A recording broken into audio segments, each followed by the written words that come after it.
Scrivener. Are you excited? If not, you definitely need this video. What is Scrivener? Scrivener is all that is good and beautiful in the world. It's also a writing software. This isn't going to be a Scrivener tutorial or a getting started with Scrivener video. I'm just going to show you some of my favorite Scrivener features.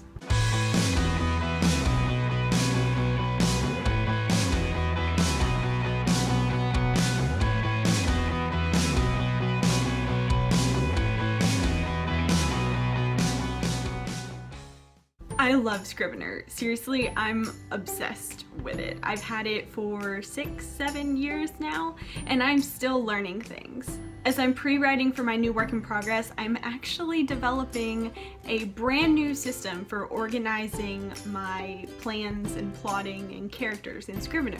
So I'll probably make a video about that at some point, but for now, I'm just gonna stick with some of the awesome features I've used for years. Before we pop over to my desktop, I need to confess something. I'm gonna be real honest with you guys.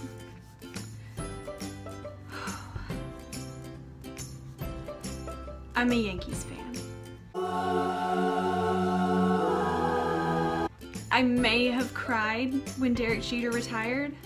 I mean, come on, his last game at Yankee Stadium, he walked out to shortstop after the game and crouched down and kind of said goodbye to the dirt. Are you made of stone? I know what you're thinking. You're trying to remember. You thought I was a Tennessean. Yeah, I am. It's really hard to find Yankees hats around here. With that out of the way, let's slide over to my screen. I'm just going to open up my most recent work, Left of the Sycamore.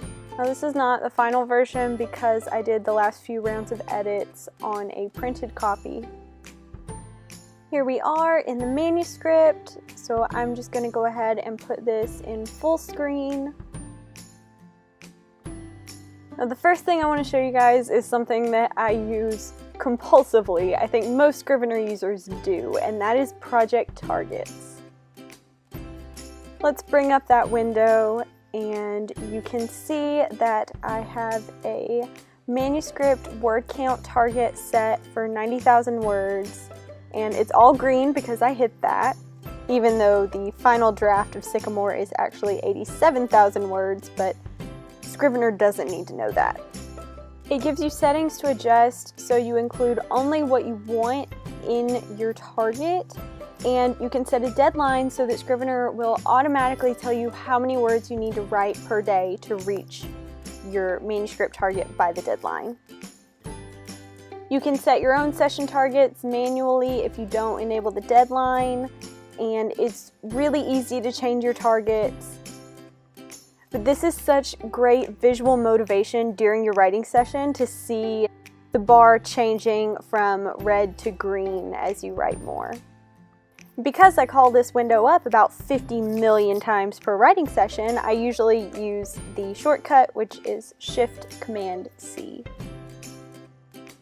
Now the older sibling of project targets are project statistics. This has all the numbers you could possibly want: word count, character count, pages, paperback or printed. And then it also has the statistics for the specific selection. And you can see it takes a moment to bring up these numbers because there is a lot going on there. You can also click on options and change certain settings, such as the number of words per page for that calculation and what exactly you want to include in those numbers.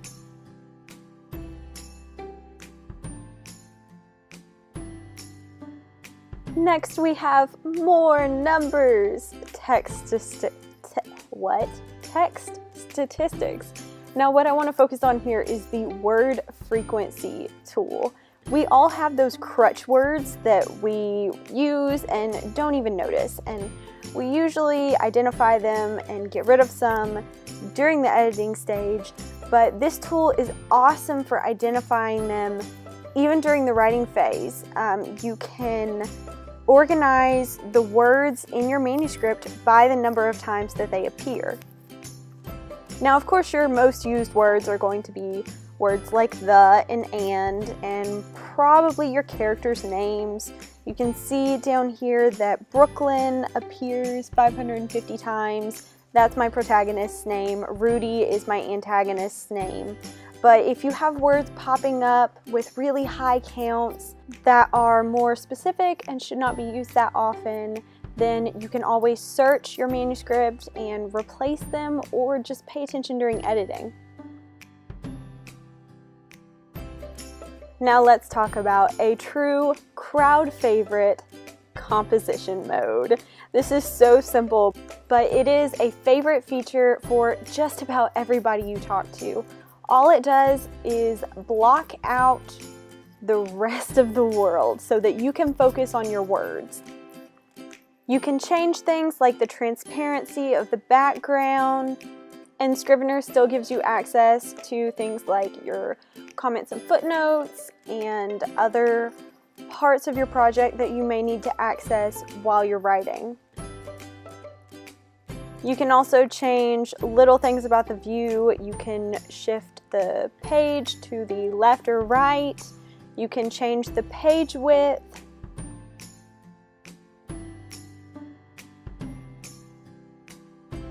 You can make the font really big or really small if you have something against your eyes. I don't know who that's comfortable for, but if you want to do it, you can. And while you're in this mode, Scrivener also keeps your cursor in the middle of the page, which is beautiful if you have ever dealt with trying to write at the bottom of the page. It's awful.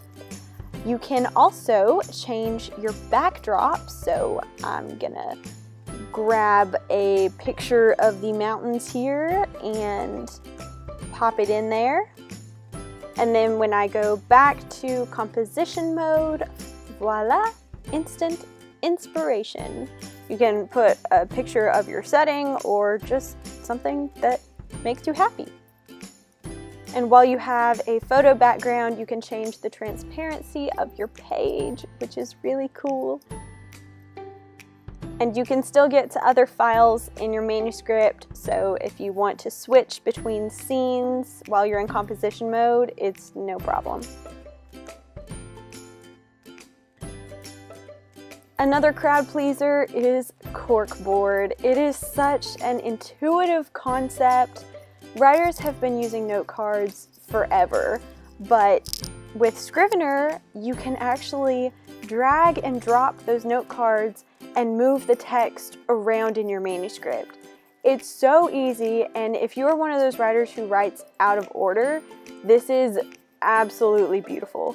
You can see I have synopses in my first 2 chapters, and then I decided to go a different direction, and one of the great things about Scrivener is how flexible it is. You can start one way, decide that's not how you want to go, and you don't have to stick with it. Another thing I love is the split layout. As you can see here, maybe you have note cards on the bottom, text on the top. I use it a lot for 2 different scenes. And speaking of scenes, let's talk about the inspector. Oh, so many beautiful features, metadata, notes, it's great. You can add notes to specific scenes or chapters, and you can label your scenes. Maybe it's to do, maybe it's a different draft. You can see for Sycamore, I created a label to denote point of view because it's a multi-point of view novel, and I was getting a little confused while I was in the editing stage.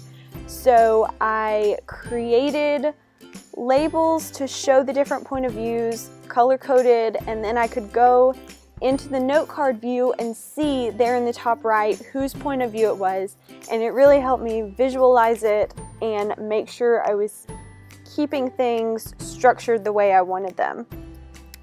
Speaking of editing, revision mode. This is something that I did not discover for a while, and when I did, it's magical. It's so simple, but it's great. If you've ever edited on a hard copy using different colored pens or highlighters for each revision, that is pretty much what is happening here. You tell Scrivener which revision you're on, and every single change that you make will be in the same color. You can see here that I revised in blue, and then there's a little bit of red stuck in there. So if I go up here and I tell Scrivener I am on my 4th revision, it's going to ask me if I want to enter revision mode, tell me what's happening there. And then everything that I type is going to be in orange, and it's going to save it as part of that 4th revision.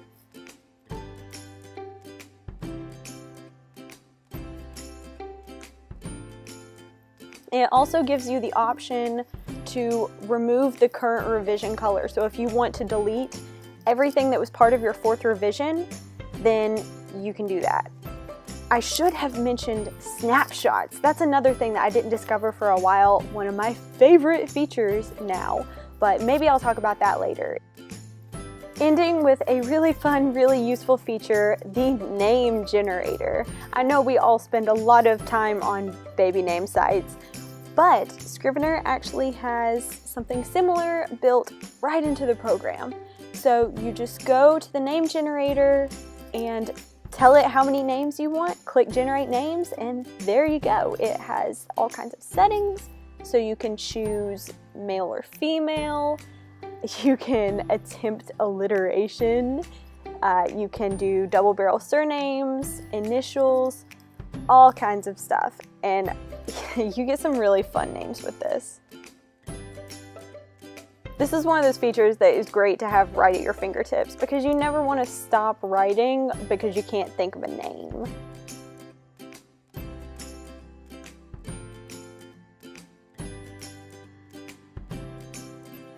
Oh, here's a good one.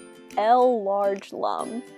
I think that is a name for somebody's future child. Please raise your hand if you are up for that. So that's just another one of Scrivener's very cool features. Again, all kinds of options here.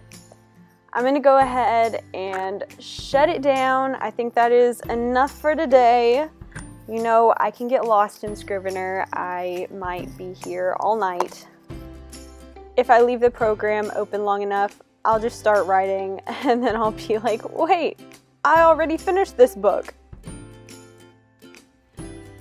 Those are some of my favorite Scrivener features.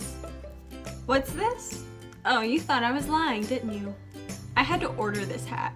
You can't find these south of the Mason-Dixon. To all the Cubs fans out there, I know you won the World Series. Don't let it go to your head. Come on, you're better than that. No, you're not. You're Cubs fans.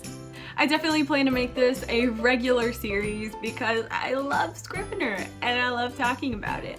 So if you have specific questions about Scrivener or things you want me to show, then just leave a comment and I'll make a video about that. I'm also going to leave my Scrivener affiliate links in the description. If you don't have Scrivener and you plan to buy it and you want to support me, then that's awesome. You should totally click on those. Also tell me in the comments what are some of your favorite Scrivener features.